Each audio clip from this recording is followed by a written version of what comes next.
Hello mga kabukid, good day sa inyong lahat.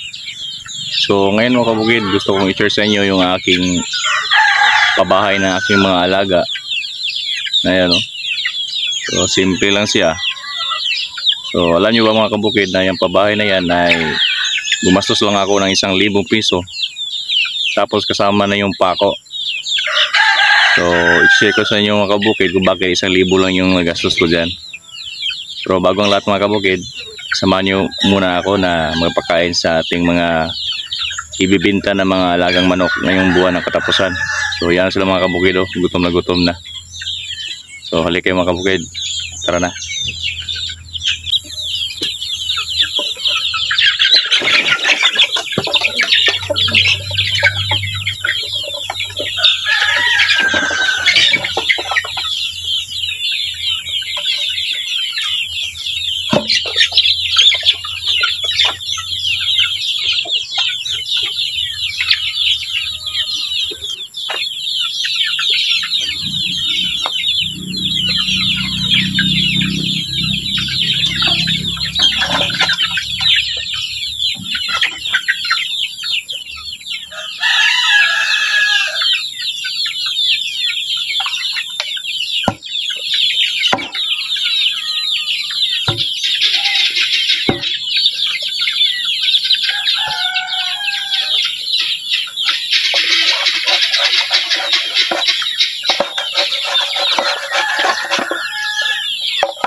So ayan mga kabukid, yung ating mga alaga.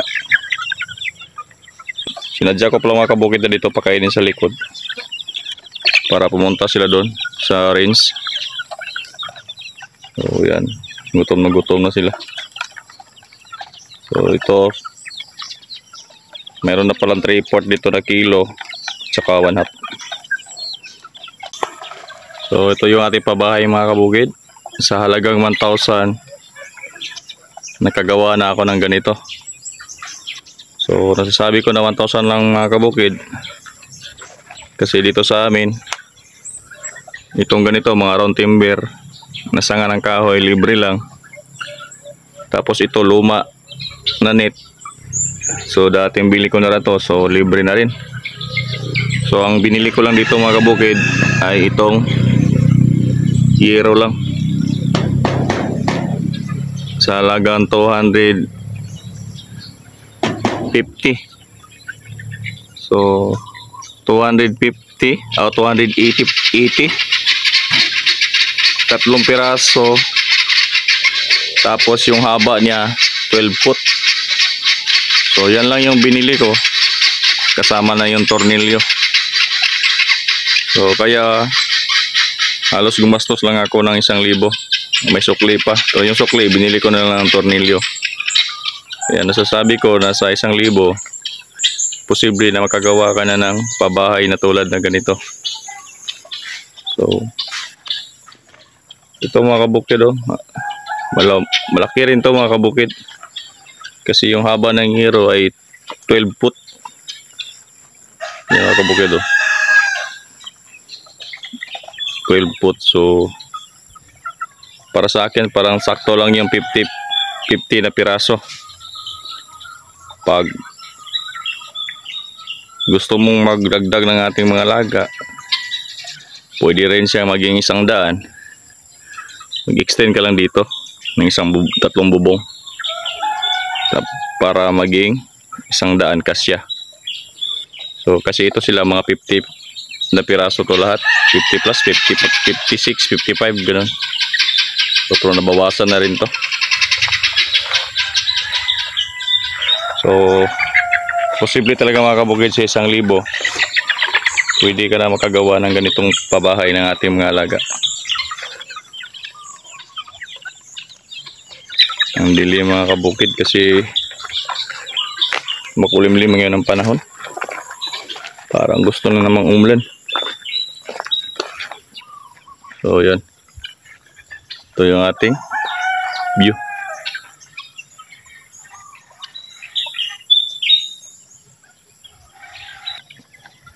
So yan ang itsura mga kabukid. 12 foot na yero. Sa halagang 1,000 may pabahay ka na. Simpleng pabahay ng ating mga alaga. Kasya yung 50 na piraso ng mga palakihing manok.